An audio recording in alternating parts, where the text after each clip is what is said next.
ciidamadan oo laga soo xulay degmooyinka gobolka Banaadir ayaa muddo 4 bilood ah waxa ay qaateen tababar ay ku baranayeen sharciyada booliiska la dhaqanka bulshada kuwa la geyn doono degmooyinka uu ka kooban yahay gobolka Banaadir si loo dardargeliyo qorshaha sugidda amniga caasimadda Soomaaliya Muqdisho. Ra'iisul Wasaaraha Xukuumadda Federaalka Soomaaliya Mudane Xasan Cali Khayre ayaa tababarka u soo xiray ciidamadan oo gaaraya 1400 oo ciidamo booliis ah kuwaas oo kamid ah 3,000 oo askari oo loogu talagalay in lagu fuliyo qorshaha sugidda amniga caasimadda dalka. ciidamadan ayaa cududooda iyo heerka tababar ee ay qaateen waxa ay ku soo bandhigeen xarunta tababarka ciidanka booliiska General Kaahiye halka oo ay ka daawanayeen Ra'iisul Wasaare Khayre, Wasiirka Amniga Maxamed Abuukar Islow Ducaale iyagoo aad ula dhacay muuqaalka dhalinyaradan u diyaarka ah in cadawga ay ka difaacaan shacabka Soomaaliyeed ay ugu horeeyaan sharwadayaasha nabadiidka Al-Shabaab.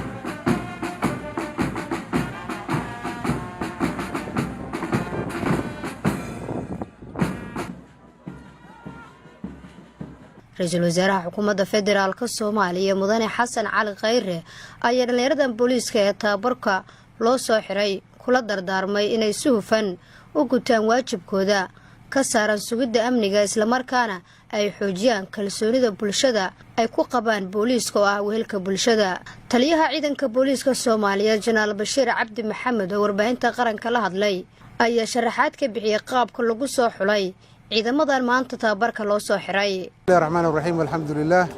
ciidankan waa ciidan loo tababaray amniga magaalada inay ka qayb qaataan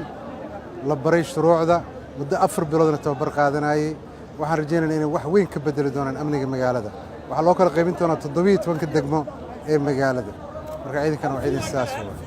ciidankan waa ciidan cusub waa ciidan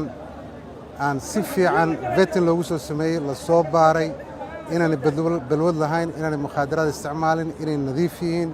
inay dad ehludiin yihiin nidaam noocaas shuruudo noocaas lagu soo celiyo waa intii ka soo baxday marka waxaan rajaynayaa ciidankan inay ciidan u qalma inuu adeegaan ummadda Soomaaliyeed. halbeegida tubta amniga iyo cadaaladda ayaa waxaa ka mid ah tayeynta iyo tababarka ciidanka booliiska Soomaaliyeed si ay ugu guuleystaan ammaanka dalka si bulshada Soomaaliyeed u hesho nabadgelyo buuxda. Nasr Bashiir Cali, warbaahinta qaranka, Muqdisho.